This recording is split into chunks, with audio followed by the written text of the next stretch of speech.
Do you have name tags on a lot of these guys for the past month or so? No, but I know Camden Sewell made the remark to Liam Spence, and some of the older guys have trickled back, and it's been great to see those guys. And through their conversations, I know Camden made a comment that he felt like he was a new guy at the start of the fall, and it's just kind of a flipped way of saying there's a lot of new faces.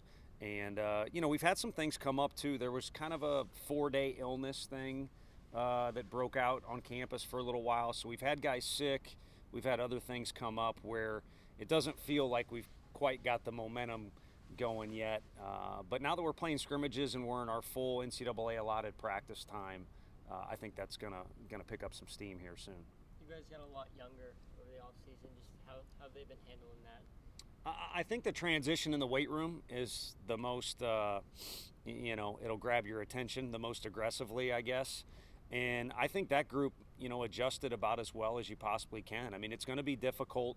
The standards are different than the kids have when they come in. So Q's going to have them doing a little extra. And they did have to go through some days of those periods, and there's still corrections going on. But overall, I think that group adjusted about as quickly as you can to, again, just getting acclimated, what our standards are, what we're looking for. And that's really what that crucial period building up to scrimmages is get their bodies ready, their arms ready, but also just indicate to them the way we try and do things here, which is nothing special or crazy. We don't try and change anybody right away, but we do want them to know that there is kind of a system we got going on here. Just from your perspective, any leaders stepping up that maybe weren't as vocal last year? I think Camden just is in a different place than he's ever been. I don't think he has the world figured out. He's still young, just like all the other guys, as at least relatively young. But he's certainly been a leader. Redmond Walsh has still been around, so he's kind of been a hybrid of a guy who obviously doesn't have eligibility left, but leadership from him. So on the pitching end of things, with Frank and Richard working together and those two guys, I think it's been excellent. But also, you notice Dolander and Burns and Beam feel like, age or years in the program isn't something that's going to hold them back. They know how big a part of they were last year's team. They want to probably hold on to a similar role that they had last year, and so you can see they're exuding some leadership. Out in the field, it's kind of come sporadically from different guys, but it is completely different than last year. And if anything, Christian Scott, maybe because he has the most years under his belt, has really kind of been aggressive about leading in his own way. But it's going to be interesting. We're going to need guys to not necessarily be the captain, like Mr. Jeter or anything like that for the positional group, but there's going to need to be bits of leadership from almost everybody that's going to contribute for us on the field, and it's going to be a lot of guys. What does that outfield competition look like right now? Seems like a lot of guys for 3 spots. Absolutely wide open. Absolutely wide open. When it comes to Griffin Merritt transferring in, he's had a lot of success at a different school, but it's a fresh start for everybody, including himself. And so Christian Scott, again, has done everything we've ever asked of him in this program, and I think that's going to probably put him ahead a lot of others just because he knows exactly how to navigate through the waters of what we got going on here, what the league requires, what college baseball requires.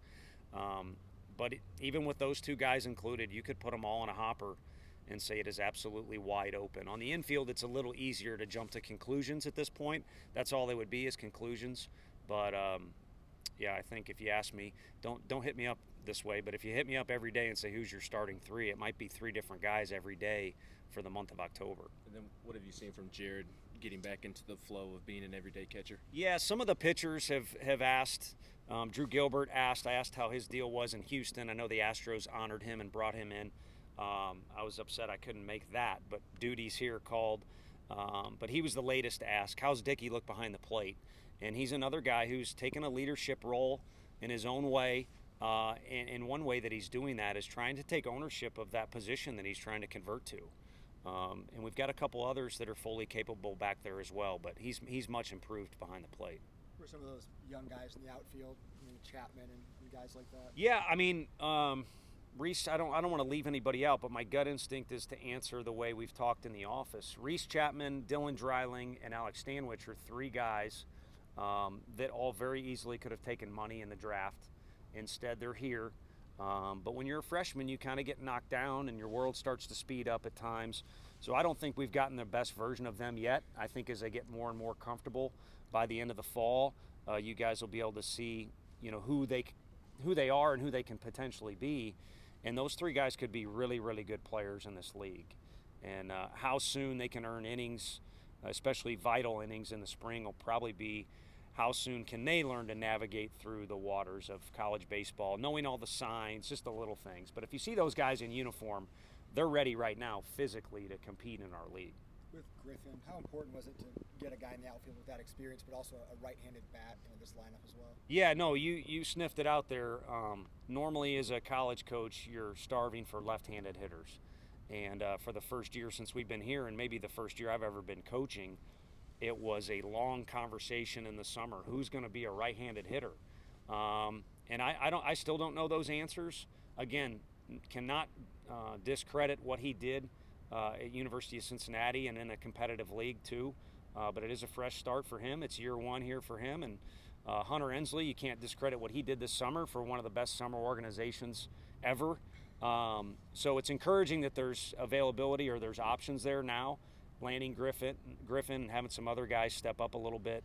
But it's going to be interesting to see how many left-handed bats we have in that lineup every day. The list of guys you all have in the minor leagues speaks for itself, but is this the most talent you all have had in your time here? Prospecty, probably. And prospects are what scouts are looking for when they come here. In the big leagues, you probably can only make a team up of so many grinders. Even an organization like the Rays that makes the most of their money, I mean, they got guys that are super talented, whether it's big velo on the mound or really physical or really can handle a bat, can really run. You can win in college baseball with guys that just want to compete for their teammates and make the most of their opportunities in the weight room or with nutrition plan or sleep. And I think people would be astonished if they had the complete biography of those guys that started for us last year. What they were ranked as high school guys, how much scholarship money they were on. I don't know that it was the best prospect group, but they proved if you win, everybody gets what they want. You continue to play, you get accolades, you get more gear, you get more per diem on the road, whatever the allotted amount is, and then maybe you get drafted a little higher too. But this group is pretty interesting as it relates to the MLB draft and the prospect situation. So, and we've kind of made it we've gone out of our way, just to be honest with you, to try and help guys with getting to the next level, being prepared.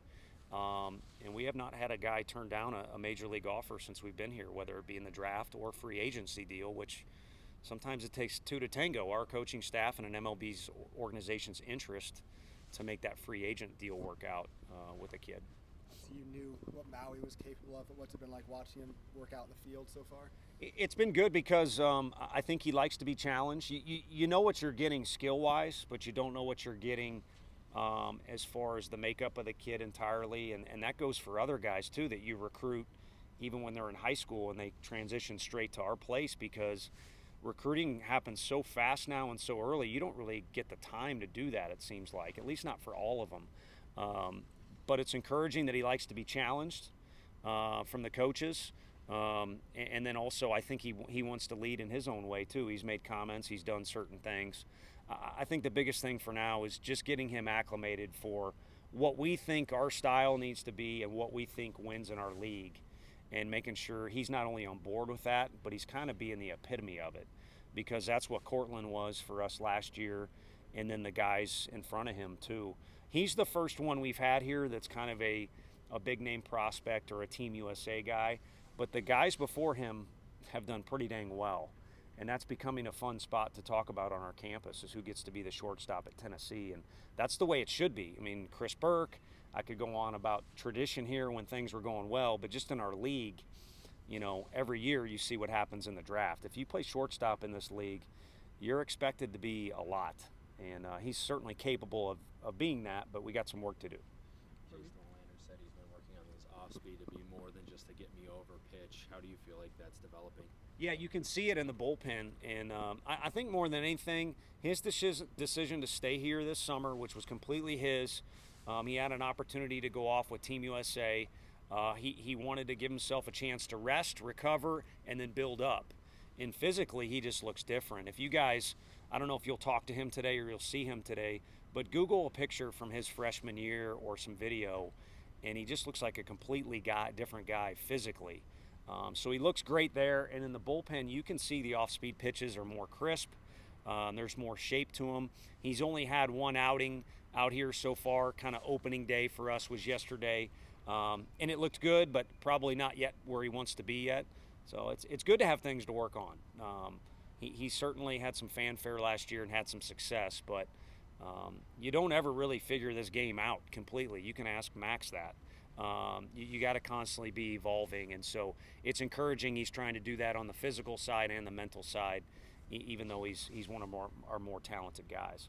So like having Q back, and how important is his presence in this program? Yeah, it makes you sleep better at night. And you know, last year we had a great spring for a lot of reasons, and included what was going on in the weight room. But this time of year is so crucial to develop culture, correct mistakes, hold guys accountable for missing a class assignment or missing a meeting with the nutrition or whatever it might be. And he just takes a lot off our plate as coaches and lets us coach. And the guys know if they get out of line or they don't meet our standards, that's the guy they're going to hang out with. And Q is really funny, and he's fun to hang out with, but also it's not so fun when you're, kind of paying the piper with him is the easiest way to say it. So just makes it more fun to come to work, which I think that's why kids enjoy playing here, is the coaches enjoy coming to work. So therefore it's a good environment, and then they add to it. And it's a pleasure to be around him, but also just the confidence in knowing our guys, and to steal a quote from some scouts that I talked to, our guys look different than most guys across the country in uniform. And it's 100% because of what he's getting out of them in the weight room. And of course, nutrition and recovery play into that as well. Does it keep you up at night trying to figure out how you're going to get all those arms innings this season? There's a lot that keeps me up at night. If you want to, we can talk about some of those things off record. on record, I think right now you want competition. 2 years ago we had a year that was unique where you kind of saw the writing on the wall. These are going to be the 9 or 10 position players that we have to play. And I think if anything right now we'd like to ramp up the competition.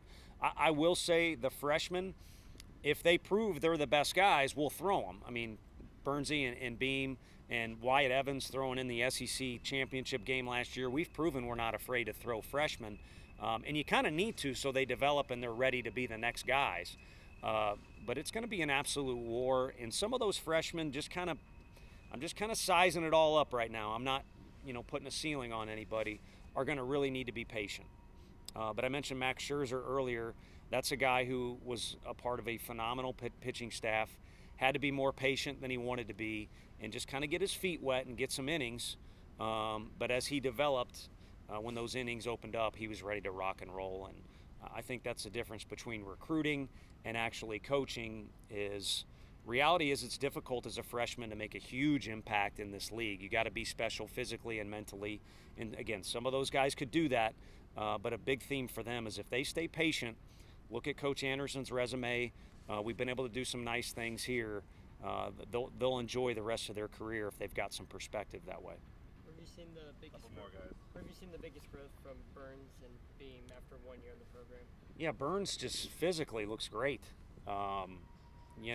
Came in, lost a lot of bad weight with Q. But again, a guy who took the summer to recover from a heavy workload in the spring, and then just right now he just looks healthy when you look at him. And he looks lean, he looks strong, he looks in shape when they run sprints. He wins them. And then he's throwing the ball tremendously well. I don't think there's anything different going on, and it's always come out good for him. But he looks like he's got a little extra sense of determination, and the ball's coming out good for him. And then Drew Beam has kind of done some different things too. When you locate your fastball and it's coming in at a decent, velo and all that good stuff, off speed is where you turn. That's what we talked about with Dolander. And you can see Beam has kind of done some things with the off speed, and then physically he just looks bigger. He's already got a big frame. He's got that quarterback frame we talk about with his career in high school. And he looks like a durable, physical starter now instead of just a freshman that's going to have to grow into his body a little bit. with some of the success and the growth that this program has seen since you've been here, do you think that could be an example to some of the younger players that, like, hey, this is what happens when you buy in? Yeah, I think so. I think at the very least, we've shown that we'll look out for their best interests. If they buy into the way we're going to do things, that there's a good chance there's wins on the horizon. But I hope they're hungry, and I hope the older guys are hungry too. If you look at some of the tradition that was here at our school, all you got to do is look at the wall when you guys are done. It's been a very small portion of time that we've had success. And then if you're going to look around the league, you're talking about really, other than a handful of schools across the country, the best tradition in college baseball is in our league. And we haven't done nearly as much as some of these programs have, even in recent history. So I think a big key for them is to stay hungry and realize there's a lot more that we'd like to accomplish. I think fans and our program wanted to accomplish even more last year. It makes it a little bittersweet at the end, but it also makes you hungry and helps motivate you a little bit for this year. So we need to make sure that's a part of our formula. Coach, a lot of Vol and Lady Vol fans are really excited about the success a lot of the programs are having right now. What excites you most about the direction Tennessee Athletics is heading? Yeah, I mean, it excites me that I get to partake in it, whether it be football Saturday or just seeing soccer's recent big win, but a little bit of it stresses me out too. There was, when we got here, there was a sense of if we can just provide a little bit of oomph on campus, it'll be well received because there wasn't as many positive things going on. And now it's like, we better make sure we got these guys ready to rock and roll in the spring because we got to carry our own weight around here. And I think it's awesome to be a part of. Ultimately, that's what you want because the sports help each other out if they're having success. And then, again, falling back on our history, JP, Lou Kochaver, Jan Gomes, they would talk about when you walked around campus, you knew the other sports were going to compete for championships on some level. You didn't want to be the weak link, so you enjoyed the success, but you also had a competitive drive in you that you wanted to be one of the better programs on campus because there was competition within in a healthy way. And I think that environment is here. And I've said it multiple times, so I'll say it to you guys as of late at talks and things like that. There's just a unique deal where the coaching staffs interact pretty well here and try and help each other out. And there's a sense of camaraderie there that's tough to come by because we're all in our own worlds. We're all at our own facilities. But maybe it's because people in Knoxville are friendly. The coaching staffs, for the most part, don't call them after a bad loss or don't call me after a bad loss, but there's a great sense of camaraderie. Last question, Dan. Talk about Zane Denton, a lot of SEC experience. So just talk about him coming into the program. Yeah, no, it's been great to have him. He's a Tennessee kid. I think we're, just a little late to the party as it relates to his recruiting efforts. When he was in high school, we had just gotten hired.